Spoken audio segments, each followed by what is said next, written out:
Hello दोस्तों, स्वागत है आप सभी का जीआर क्लासेस में। मेरा नाम है रवि। तो चलिए आज की वीडियो को शुरू करते हैं और आशा करता हूँ आप सभी की तैयारी बहुत अच्छी चल रही होगी, अच्छे तरीके से रह रहे होंगे, मस्त तरीके से पढ़ाई कर रहे होंगे। तो दोस्तों आज हम बात करेंगे अंतिम 45 दिनों का महासंग्राम, इसमें जो है डे 18 की। और इसमें हम बात कर रहे हैं विविध के टॉपिक जो कि इम्पोर्टेंट टॉपिक आपके एग्जाम के लिए हो सकते हैं। इनमें हमने 2 टॉपिक कंप्लीट करा दिए हैं, जिसमें कि महत्वपूर्ण संगठन थे, अंतर्राष्ट्रीय संगठन, उनको देखा था।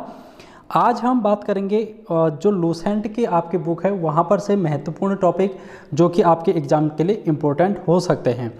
इसलिए मैंने आज आपको इस पीडीएफ के माध्यम से इसको बताने की कोशिश कर रखी है। और बोर्ड पे इसको बताना इतना संभव नहीं था क्योंकि ज़्यादा आपका कंटेंट हो जाता, इसलिए मैंने आपको पीडीएफ के माध्यम से बताने की कोशिश कर रखी है। यहाँ पर से जितने भी एग्ज़ाम आपके एग्ज़ाम में पूछा जाएगा, जो भी आपके लिए इम्पोर्टेंट रहेगा, मैं उसको आपको डिस्कस करूँगा।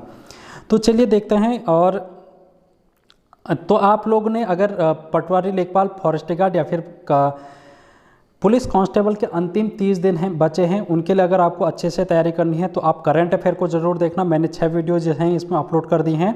उसके अलावा उत्तराखंड के इम्पोर्टेंट टॉपिक है, मैं वो भी करा रहा हूँ। एक वीडियो मैंने डाल दी है, दूसरी वीडियो आज मैं डालूँगा। इसके अलावा आप देख सकते हैं उत्तराखंड का समूह ग, जिसमें मैंने 45 दिनों का महासंग्राम है, जो कि मैं इसको क्लास को बहुत अच्छे से करा रहा हूँ आपको। आप लोग इससे जीएस को अपनी मजबूत बना सकते हैं। हिंदी की क्लास सबसे बेहतरीन क्लास आपको देखने को मिलेगी उत्तराखंड के लिए हिंदी की, क्योंकि यहाँ पर मैंने 26 क्लास हैं जो कि आपको अभी तक दे दी हैं। 26 नहीं, मेरे ख्याल से 24-25 हैं। इसमें आपको बहुत अच्छी तरीके से हिंदी समझ में आएगी और यहाँ से आपको ज़रूर फ़ायदा देखने को मिलेगा। उत्तराखंड के पर्यटन वाला भी आप देख सकते हैं। और कंप्यूटर इम्पोर्टेंट है भाई, कंप्यूटर आप छोड़ के मत जाना, यहाँ पर से देख लेना, महत्वपूर्ण प्रश्न आपके कंप्यूटर के बन जाते हैं। रीजनिंग की क्या बात करें कि रीजनिंग तो आपके लिए रामबाण सिद्ध होगी यहाँ से, क्योंकि रीजनिंग है जो कि बहुत से बच्चों की क्या होती है, कमज़ोर होती है। तो दोस्तों रीजनिंग आप अपने यहाँ पर से बेहतर बना सकते हैं। 18 वीडियोज़ अभी तक मैंने आपको दे दी हैं। उसके बाद हम बात करें पेपर हल भी हम कर रहे हैं। अगर आपने नहीं देखा देख लेना, विश्व का इतिहास है जो कि मैंने यहाँ पर करा रखा है। तो चलिए आज की वीडियो को हम शुरू करते हैं। और आज हम बात करेंगे अंतर्राष्ट्रीय सीमाओं की बात। अंतर्राष्ट्रीय सीमाओं से प्रश्न एक पूछ लिया जाता है और इन को हम याद करेंगे आज। ये वीडियोज, ये अंतर्राष्ट्रीय सीमा वैसे मैंने भारत के भूगोल में भी आपको बता रखी हैं, लेकिन आज फिर से मैं आपको बताने की कोशिश कर रहा हूँ। जो वहाँ पर छोटी होंगी वहाँ पर आज ये कंप्लीट हो जाएंगी। मैकमोहन की अगर हम बात करें तो भारत और चीन के बीच में मैकमोहन रेखा है। महत्वपूर्ण प्रश्न आपका पूछ लिया जाता है। भारत और पाकिस्तान के बीच में रेड क्लिफ लाइन है, ये आपको ध्यान में रखना है। और जर्मन और पोलैंड के बीच में हिंडनबर्ग रेखा है। आपसे ये वाला प्रश्न उतना नहीं पूछा जा सकता है हिंडनबर्ग वाला, लेकिन कौन सा पूछा जाएगा वो मैं आपको बता देता हूँ। जैसे कि है 38वीं समांतर रेखा। उत्तरी कोरिया और दक्षिणी कोरिया, ये आपको ध्यान में रखना है। कोरिया भी अगर आप याद करोगे तो उत्तर कोरिया, दक्षिण कोरिया, आप इसको समझ सकते हैं। कौन सी है? 38वीं समांतर रेखा। इसी प्रकार एक महत्वपूर्ण समांतर रेखा है 49 समांतर रेखा, 49वीं समांतर रेखा। ये भी आपसे प्रश्न पूछा जा सकता है। यूएसए और कनाडा के बीच में ये स्थित है। इसी प्रकार मैगी नॉट, जो मैगी आप खाते हैं नेस्ले की, और उसकी अगर हम बात करें तो जर्मनी और फ्रांस के बीच में ये स्थित है। इसके बाद मैनरहीम रेखा आप देख सकते हैं, रूस और फिनलैंड। ये इतना इम्पोर्टेंट नहीं है, लेकिन आपके लिए इम्पोर्टेंट हो सकता है डूरंड रेखा, जो कि पाकिस्तान और अफगानिस्तान के बीच में है। मैंने आपको ये बताया था कि जब भारत देश आज़ाद नहीं हुआ था तो 1947 से पहले, तो 1947 से पहले ये जो रेखा थी वो अफगानिस्तान और भारत के बीच में थी। ठीक है, अफगानिस्तान और इंडिया के बीच में ये रेखा निर्धारित की गई थी, लेकिन 1947 के बाद में इसको पाकिस्तान और अफगानिस्तान की सीमा रेखा माना गया। अब देखो, मानचित्र से भी आपके प्रश्न पूछ लिए जाते हैं। ये पूछ लिया जाता है कि कौन सी 2 रेखाएं हैं और समान स्तर पर कौन कौन सी 2 रेखाएं हैं, मिलाने पर इनको कौन सी रेखा बनती है। जैसे कि पहला ही अगर मैं कहूँ, मानचित्र पर खींची गई वह रेखा जो महासागर के उन स्थानों को मिलाती है जहां पर समान लवणता पाई जाती है। कहां पर समान लवणता? अगर दो स्थान इस प्रकार से महासागरों में हैं और दोनों के बीच में समान लवणता है, इन दोनों बिंदुओं को मिलाने वाली जो रेखा होगी उसको हम कहते हैं समलवण रेखा। लवण से आप याद कर सकते हैं समलवण रेखा। इसी प्रकार अगर वायु दाब की बात करें, अगर दो स्थान ए एक स्थान है, एक स्थान बी है, इन दोनों के बीच में क्या है? समान दाब है। वायु दाब अगर समान है तो इन दोनों के बीच की जो रेखा कहलाएगी उसको समदाब रेखा कहलाएगी। ये जो हम बात कर रहे हैं ये मानचित्र की बात कर रहे हैं, ठीक है दोस्तों। इसी प्रकार समगहरी रेखा है। समगहरी रेखा मतलब समुद्र से कितनी गहराई पर, अगर दो पॉइंट हैं जो कि समान गहराई पर है तो उनको समगहरी रेखा कहते हैं। क्या कहते हैं? समगहरी रेखा कहते हैं। इसी प्रकार समान ऊंचाई वाले दो बिंदु हैं, अगर ये एक हमारी धरातल है, धरातल से अगर दो स्थान इस प्रकार से है, पहला स्थान ए है, दूसरा स्थान बी है और इन दोनों की ऊंचाई समान है, इन दोनों को मिलाने वाली जो रेखा होगी उसको हम कहेंगे समोच्च रेखा, ठीक है दोस्तों। अब हम बात करते हैं समान वर्षा वाले दो स्थान अगर हैं, एक स्थान ए है, एक स्थान बी है, इन दोनों के बीच, इन दोनों जगह पर क्या होती है? समान वर्षा होती है। तो इन दोनों को मिलाने वाली जो रेखा होगी मानचित्र में उसको हम कहते हैं समवर्षा दर्शक रेखा। लेकिन आपके एग्जाम में कौन सी रेखा है जो पूछी जाती है? वो है समताप रेखा। बहुत बार एग्जाम में पूछी गई है 8वीं रेखा समताप रेखा।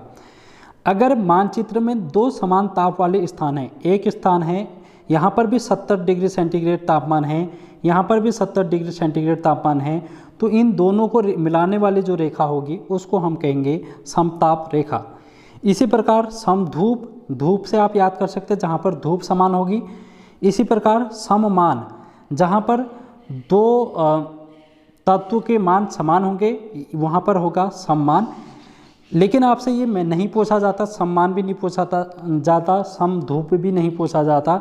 आपके लिए जो इम्पोर्टेंट है वो है समताप, समदाब और समलवण रेखा भी इम्पोर्टेंट है। तो 2-3 रेखाएं हैं इम्पोर्टेंट है आपके एग्जाम के लिए। अब हम देखते हैं ऑस्कर में नामित प्रमुख भारतीय फिल्म है। देखो आज तक भारत के जो जितनी भी फिल्में हैं उनको ऑस्कर अवार्ड नहीं मिला है, लेकिन ऑस्कर में नामित जरूर हुई हैं। ऑस्कर में नामित होना अलग बात है और ऑस्कर पुरस्कार मिलना अलग बात है। तो 1957 की बात है, पहली भारत की मूवी है मदर इंडिया जिसको ऑस्कर के लिए नामित किया गया था। तो महत्वपूर्ण प्रश्न आपसे बहुत बार पूछ लिया जाता है कि भारत की जो पहली फिल्म है ऑस्कर के लिए नामित फिल्म, ऑस्कर अवार्ड नहीं मिला है, ऑस्कर के लिए नामित फिल्म है वो है मदर इंडिया। कब? 1957 में। इसके बाद कुछ महत्वपूर्ण फिल्में भी और आई, जैसे कि सलाम बॉम्बे है, लगान है 2001 में आई, फिर 2004 में श्वास आई थी और फिर पहेली आई, लास्ट में है 2006 रंग दे बसंती। तो आपसे ये भी पूछा जा सकता है कि अंतिम ऑस्कर के लिए नामित जो मूवी है वो कौन सी है? रंग दे बसंती 2006। अब यहाँ पर से भी एक प्रश्न आपसे बहुत बार पूछा जाता है कि भारत रत्न से सम्मानित पहले व्यक्ति कौन थे? तो 1954 में भारत रत्न पहली बार दिया गया था और इस समय 3 व्यक्तियों को दिया गया था।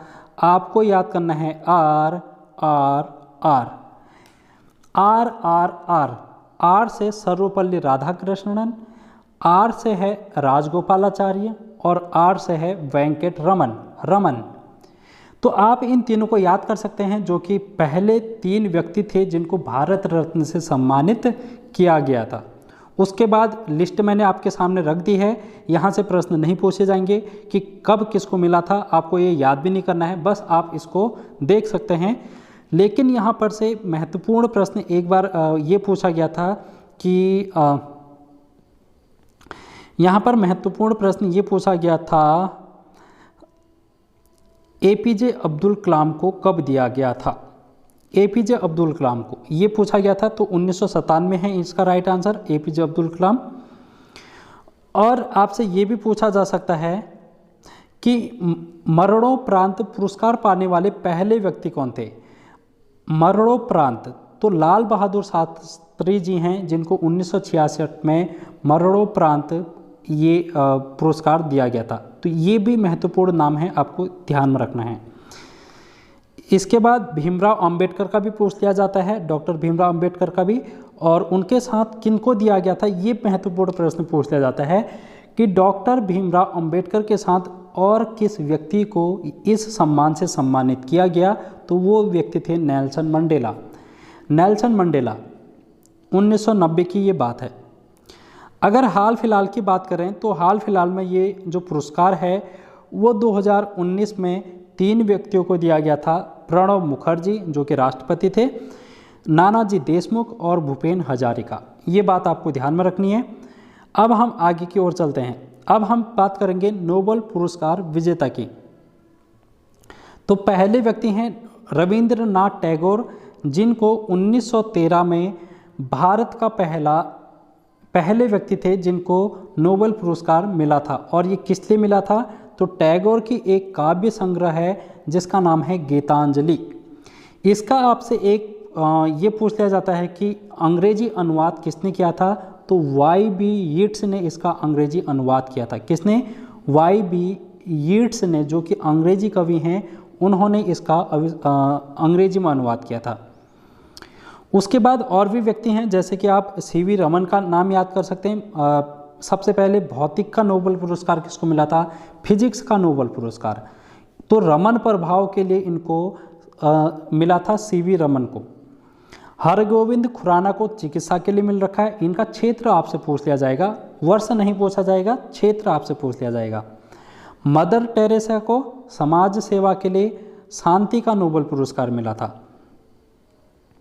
फिर उसके बाद सुब्रमण्यम चंद्रशेखर, अमर्त्य सेन। लेकिन इतने आपको नाम याद नहीं करने, आप लोग टेंशन मत लेना, यहाँ से नहीं पूछा जाएगा। जो पूछा जाएगा मैं उसको आपको बता दूंगा। अभिजीत विनायक बनर्जी से आपका एग्जाम में प्रश्न पूछा जा सकता है, क्योंकि 2019 में इनको अर्थशास्त्र का नोबेल पुरस्कार दिया गया। ठीक है दोस्तों, अर्थशास्त्र का नोबेल पुरस्कार इनको दिया गया था। ये बात आपको ध्यान में रखनी है, इसलिए ये प्रश्न इंपॉर्टेंट बन जाता है। और ये अंतिम व्यक्ति हैं अभी तक। 2019 के बाद किसी को नहीं मिला है भारत के व्यक्ति को, लेकिन 2019 में ये अभिजीत बनर्जी का नाम आपने याद करना है। अगला प्रश्न देखो भाई, अगला चीज़ यहाँ पर से क्या पूछा जा सकता है। यहाँ से महत्वपूर्ण प्रश्न आपके बन जाते हैं। भारत के प्रमुख बड़े बंदरगाह। हमने भारत की बात की थी, अब मैं एक बार फिर से समझा देता हूँ। भारत का अगर हम मैप देखें तो भारत के मैप में हम इस प्रकार से देखते हैं। ये नीचे वाला मैप है, दक्षिण भारत है, ये दक्षिण भारत है। यहाँ पर क्या है, दक्षिण भारत के राइट साइड में अगर हम जाएंगे तो पूर्वी घाट है यहाँ पर, और लेफ्ट साइड में जाएंगे तो पश्चिमी घाट है। पश्चिमी घाट के अगर हम इस तरफ आएंगे तो यहाँ है अरब सागर, यहाँ पर है अरब सागर, और इस तरफ अगर आएंगे तो यह है बंगाल की खाड़ी। ये क्या है, बंगाल की खाड़ी है। इतनी बात आपको ध्यान में रखनी है। तो अब हम चलते हैं इन पर। देखो, सबसे पहले बंदरगाह का नाम है कोलकाता बंदरगाह। कोलकाता पश्चिम बंगाल, आप याद कर सकते हैं, पश्चिम बंगाल की राजधानी है। तो कोलकाता में मैंने आपको बताया था, जब नदी पढ़ा रहा था तो हुगली नदी है वहाँ पर, तो हुगली नदी पर ये कोलकाता बंदरगाह है। मुंबई कहाँ पड़ता है भाई, महाराष्ट्र में, और यहाँ पर क्या है, अरब सागर। हमने देखा था महाराष्ट्र कहाँ पर स्थित है, ठीक है, अरब सागर। चेन्नई तमिलनाडु में है, तो चेन्नई में है बंगाल की खाड़ी। अगर हम कोच्चि की बात करें, क से कोच्चि, क से केरल, तो केरल में है कोच्चि बंदरगाह। कहाँ पर है, अरब सागर में। विशाखापत्तनम आंध्र प्रदेश, बंगाल की खाड़ी। पारादीप आपसे पूछ लिया जाता है, इंपॉर्टेंट आपके लिए है, उड़ीसा में, बंगाल की खाड़ी, ठीक है। तूतीकोरिन भी आपसे बहुत बार पूछ लिया जाता है, आप लोग इसको भी इंपॉर्टेंट करके लिख लो, तमिलनाडु। तो से तूतीकोरिन, तो से तमिलनाडु, और ये कहाँ पर है, बंगाल की खाड़ी में। मोरमुगांव भी कभी कभार पूछ लिया जाता है, ये एसएससी में बहुत बार पूछा गया है। वैसे जैसे सीजीएल या सीएचएसएल की बात करेंगे वहाँ पर ये पूछा जाता है। गोवा में है भाई मोरमुगांव, अरब सागर। कांडला पोर्ट आपसे पूछ लिया जा सकता है, कांडला पोर्ट, क्योंकि यहाँ पर जो अवैध अफीम है वो पकड़ी जाती है बार बार, तो इसलिए ये चर्चाओं में रहता है कांडला पोर्ट, और जो कि गुजरात में है, अरब सागर में। न्यू मंगलुरु है कर्नाटक में, अरब सागर। फिर है एक और महत्वपूर्ण, इसको भी आपको याद करना है, नहावा सेवा पंडित जवाहरलाल नेहरू के नाम पर इसका नाम है, नहावा सेवा। तो ये कहाँ पर है? महाराष्ट्र में। हा आ रहा है तो यहाँ पर भी हा आ रहा है, देखो, नहा, तो महाराष्ट्र नहा। इस तरीके से आप याद करोगे तो अरब सागर में ये स्थित है। एन्नौर की बात करेंगे तो ये तमिलनाडु में है, बंगाल की खाड़ी। इतनी बात है जो कि आपको यहाँ पर से ध्यान में रखनी है। इसके बाद हम चलते हैं, महत्वपूर्ण प्रश्न आपके एग्जाम के लिए बन सकता है, और वो क्या है? कोविड-19 से भारत के द्वारा कोविड-19 के द्वारा कुछ ऑपरेशन चलाए गए थे, उन ऑपरेशनों को आपसे पूछ लिया जा सकता है। जैसे कि पहला ऑपरेशन है ऑपरेशन नमस्ते। ये पूछ लिया जाएगा कि ऑपरेशन नमस्ते किसके द्वारा चलाया गया था? तो ये भारत की सेना के द्वारा चलाया गया था। भारत की सेना के द्वारा सैनिकों को कोरोना वायरस से संक्रमण मुक्त रखने के लिए ये ऑपरेशन चलाया गया था, ऑपरेशन नमस्ते। वंदे भारत मिशन आपको ध्यान में रखना है। विदेशों में जितने भी भारतीय फंसे थे उनको भारत लाने के लिए ये मिशन चलाया गया था। और कितने भारतीय यहाँ पर लाए गए थे? 14,800 भारतीय। ये भी आपको आंकड़ा ध्यान में रखना है, पूछा जा सकता है भाई। मिशन सागर का मतलब आप देख ही सकते हैं कि समुद्र में से जो देश होंगे वहाँ पर से वहाँ का संबंध इससे बन सकता है। तो मालदीव, मेडागास्कर, सेशेल्स और कोमोरोस इतने देश हैं जहाँ पर भारत ने आयुर्वेदिक दवाइयों की आपूर्ति की थी, खाद्य सामग्री यहाँ पर पहुँचाई थी। तो मिशन सागर आपको ध्यान में रखना है। ऑपरेशन समुद्र सेतु का संबंध है मालदीव से। मालदीव में जितने भी भारतीय फंसे थे उस समय, उनको भारत लाने के लिए भारतीय नौसेना का ऑपरेशन है ये। समुद्र में कौन रहता है भाई? कौन सी सेना रहती है? नौसेना रहती है। तो समुद्र सेतु कौन करेगा? नौसेना करेगी, और मालदीव में करेगी। ठीक है दोस्तों। ऑपरेशन संजीवनी भी भारत का एक ऑपरेशन है जो कि मालदीव देश से संबंधित है। यहाँ पर भारत ने क्या किया था? दवाएं भेजी थी। 6.2 टन यहाँ पर से भारत ने, मालदीव ने दवाएं भेजी थी। ऑपरेशन संजीवनी बूटी आप याद कर सकते हैं। संजीवनी बूटी किसको दी जाती है? संजीवनी बूटी का मतलब ही है दवाई। ठीक है दोस्तों, तो इसलिए ऑपरेशन संजीवनी आप याद कर सकते हैं। आप एक चीज़ यहाँ पर ध्यान में ये दे रहे होंगे कि जहाँ पर भी ऑपरेशन देशों से संबंधित है वहाँ पर मालदीव का नाम जरूर आ रहा है, चाहे वो ऑपरेशन समुद्र सेतु हो, ऑपरेशन संजीवनी हो या फिर मिशन सागर। अगर आपके एग्जाम में मालदीव कहीं पर भी दिख जाएगा, कोविड-19 से लेकर कोई भी ऐसा ऑपरेशन होगा, तो मालदीव को आप ध्यान में रखना। अब देखो भारत सरकार के प्रमुख लक्ष्य। भारत सरकार क्या करती है? लक्ष्य तय करती है कि हम इस वर्ष तक टीबी मुक्त हो जाएंगे, या फिर ये सारी हम चीज़ें करेंगे, सबको घर देंगे, आवास देंगे, या फिर सिलेंडर बांटेंगे। तो इसका एक लक्ष्य रखती है, टारगेट रखती है। तो भारत सरकार ने महत्वपूर्ण लक्ष्य कौन कौन से रखे हैं उनको हम देख लेते हैं। जैसे कि 2022 का एक महत्वपूर्ण लक्ष्य है देश को सिंगल यूज प्लास्टिक से मुक्त करने का लक्ष्य। जो आप पॉलीथीन यूज़ करते हैं उससे मुक्त करने का लक्ष्य 2022 रखा है, जो कि हमको पूरा होता हुआ नहीं दिखाई देता। आप लोग देख रहे होंगे कि आपके आसपास में पॉलीथीन का भरसक यहाँ पर इस्तेमाल किया जा रहा है। अगर आप लोग भी इस्तेमाल करते हैं तो कम से कम इस्तेमाल करने की कोशिश करें। अगर आप मार्केट जाते हैं, दुकान जाते हैं, तो अपना बैग लेके जाएं और उसमें ही अपना सामान लेके आएँ। मैं भी कोशिश करता हूं कि जब भी मार्केट जाऊं या बाज़ार जाऊं, दुकान से सामान लाऊं, कम से कम पॉलीथीन का यूज हो सके। अगर मेरे को कोई एक सामान लाना है, एक थैली उसमें है, तो दुकानदार क्या करते हैं, 2-2, 3-3 थैलियाँ अलग अलग सामान के लिए अलग अलग दे देते हैं। मैं क्या करता हूँ कि एक ही थैली लाने की कोशिश करता हूँ। तो इस प्रकार से आप अपना योगदान दे सकते हैं। धीरे धीरे करके ये सारी चीज़ें समाप्त होंगी और भारत को एक प्रदूषण मुक्त, प्लास्टिक मुक्त देश बनाया जा सकता है। तो अपना सहयोग आप लोग ज़रूर दें भाई। अब हम बात करेंगे सबके लिए आवास उपलब्ध कराना।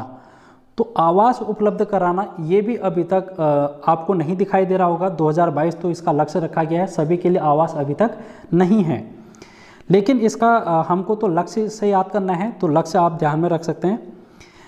अब आप देखो, हर परिवार को बिजली और एलपीजी कनेक्शन उपलब्ध कराना, इसमें बहुत अच्छा काम यहाँ पर किया जा रहा है। एलपीजी कनेक्शन यहाँ पर दिया जा रहा है, तो 2022 इसका टारगेट है जो कि आपको ध्यान में रखना है। किसानों की आय दोगुना करने का लक्ष्य, आप कमेंट बॉक्स में बता सकते हैं क्या किसानों की आय अभी वर्तमान में दोगुनी हुई है या फिर नहीं हुई है। अब हम बात करते हैं हर घर में नल जल, स्वच्छ जल की आपूर्ति, यानी कि पानी से जो संबंधित योजना है कि हर घर में पानी का नल होना चाहिए, तो ये योजना है 2024 तक पूरी करने का टारगेट रखा गया है। इसी प्रकार भारत की जो अर्थव्यवस्था है इसको $5 ट्रिलियन बनाने का लक्ष्य जो है वो 2024-25 तक रखा गया है। 5 ट्रिलियन से आप याद करो 25, 5 यानी कि 5 के पहाड़े में 25 आ रहा है, पीछे से 5 भी आ रहा है, तो आप इसको इस तरीके से ध्यान में रख सकते हैं, याद कर सकते हैं। भारत को टीबी मुक्त बनाने का जो लक्ष्य रखा गया है वो 2025 तक रखा गया है, ये भी इम्पोर्टेंट है। आप लोग इन टारगेट को तो इम्पोर्टेंट कर लो, यहाँ से प्रश्न बन सकता है। देखो, विश्व की तीसरी बड़ी अर्थव्यवस्था बनाने का लक्ष्य 2025, आप यहाँ पर देख रहे हैं कि 5 ट्रिलियन 2025, और ये भी अर्थव्यवस्था से संबंधित है। भारत को तीसरी बड़ी अर्थव्यवस्था 2025, ये भी अर्थव्यवस्था से संबंधित है। तो आप अर्थव्यवस्था यानी कि इकोनॉमी की जब भी बात करेगा टारगेट की, तो 2025 टिक करके आ सकते हैं, आपका राइट आंसर हो जाएगा। दूध प्रसंस्करण क्षमता को दोगुना करने का लक्ष्य 2025 तक रखा गया है, ये भी इम्पोर्टेंट है। जो नेक्स्ट आपको दिखाई दे रहा है 2030 तक, और वो क्या है, इलेक्ट्रिक वाहन, कितना परसेंटेज,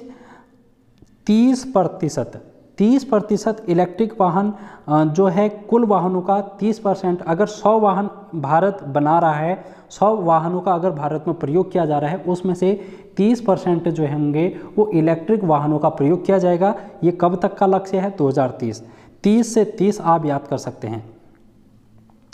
अब देख लो भाई, ये यहाँ से भी एक प्रश्न पूछ लिया जाता है कि रेलवे के मंडल और उनके मुख्यालय कहाँ पर हैं, लेकिन आपको देखना पड़ेगा कि यहाँ पर टोटल 18 मुख्यालय हैं। इन 18 मुख्यालय को आपको याद नहीं करना है, आपको सिर्फ ये याद करना है। मैं आपको बता देता हूँ क्या क्या याद करना है यहाँ पर से। देखो, 18वें मंडल के रूप में किसको 2019 में शामिल किया गया, तो यह है दक्षिणी तट रेलवे, जो कि विशाखापट्टनम में है। ठीक है दोस्तों, एक तो आपको ये ध्यान में रखना है। इसके अलावा कुछ मुख्यालय हैं, जैसे कि उत्तर रेलवे को आपको ध्यान में रखना है, उत्तर रेलवे दिल्ली में है। दक्षिण रेलवे, ये भी ध्यान में रखना है, तमिलनाडु के चेन्नई में है ये। मध्य रेलवे, ये भी ध्यान में रखना है, मुंबई में है, CST इसको बोला जाता है।